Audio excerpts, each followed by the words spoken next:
Guys, welcome back to my YouTube channel. This is my first long form video that I've made on this channel. So today I'm going to be showing you how to make my bracelet. So the bracelet that I'm going to be showing you guys how to make is this blue and white. And okay, let's get started. Okay, so this is the supplies that you're going to need.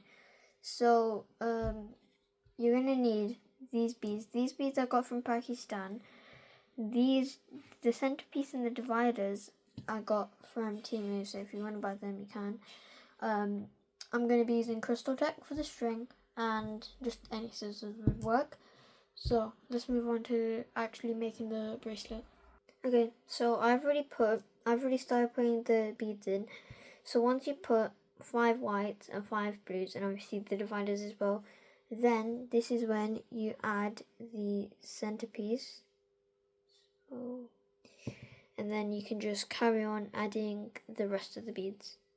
Now, one thing I do differently is I put 5 on this side, so 5 pairs of white and blue.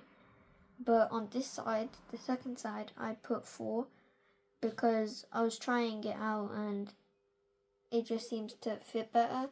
But if you want to make it a little bit bigger, you can just put 5, 5. But it's just your choice. Okay, so I've put all the beads in. Now, the next step is pretty straightforward. You just gotta tie the bracelet. So, I'll record again when I've tied the bracelet. Another thing that I do is when you're tying the knot, I usually like to do like 4 to 5 knots just because that makes it extra like secure and making sure that it won't accidentally break or anything. So, if you want to do 1, that's also fine. I just tend to do 4 or 5.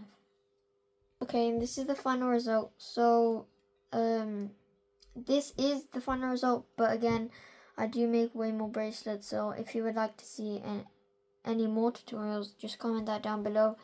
And if you found this interesting, just leave a like and a comment. And I am also selling these on Etsy and many more different bracelets and hair accessories. So, if you're interested, just go check them out. And thank you for watching. Have a nice day. Bye.